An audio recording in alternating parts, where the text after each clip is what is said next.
વડોદરા ભાજપના કાર્યકરો અને સ્થાનિકો પાયાની સુવિધાઓ ન મળતા રસ્તા પર ઉતર્યા હતા। શહેરના વેમાલી વિસ્તારમાં પીવાનું પાણી, ડ્રેનેજ અને સ્ટ્રીટ લાઇટ સહિતની સમસ્યા છે, જેથી અનેક વખત રજૂઆત કરવા છતાં કોઈ કાર્યવાહી ન થતા વેમાલી ડેવલપમેન્ટ ગ્રુપના નેજા હેઠળ વિરોધ પ્રદર્શન કરવામાં આવ્યું હતું, જેમાં સ્થાનિક ભાજપના કાર્યકરો પણ જોડાયા હતા અને જો પડતર માંગોનો નિકાલ નહીં આવે તો આવનારી ચૂંટણીઓનો બહિષ્કાર કરવાની ચીમકી ખુદ ભાજપના કાર્યકર દ્વારા ઉચ્ચારવામાં આવી હતી।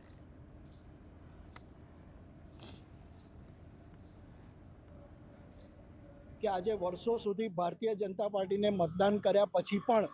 ભારતીય જનતા પાર્ટીના ચારે ચાર ચૂંટાયેલા પ્રતિનિધિઓ હોવા છતાં પણ આ વિસ્તારને અન્યાય કેમ, આ એક પ્રશ્નને લઈને આજે અહીંયા સેંકડો નાગરિકો ઉપસ્થિત છે અને આ વિસ્તારનો વિકાસ જો ટૂંક સમયમાં પોઝિટિવલી લેવામાં નહીં આવે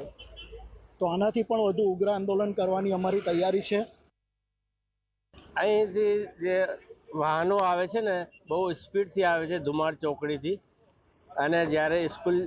અમારે જવાનું હોય વર્ધી લઈને છોકરાઓને તો બહુ તકલીફ પડે છે અને ગાડીઓ ધીમી પાડતા નથી અને વારંવાર સ્પીડ બ્રેકરોની બહુ રજૂઆત કરી છે, અમે સ્કૂલમાં બી કીધું છે તો એ છતાંય સ્પીડ બ્રેકરો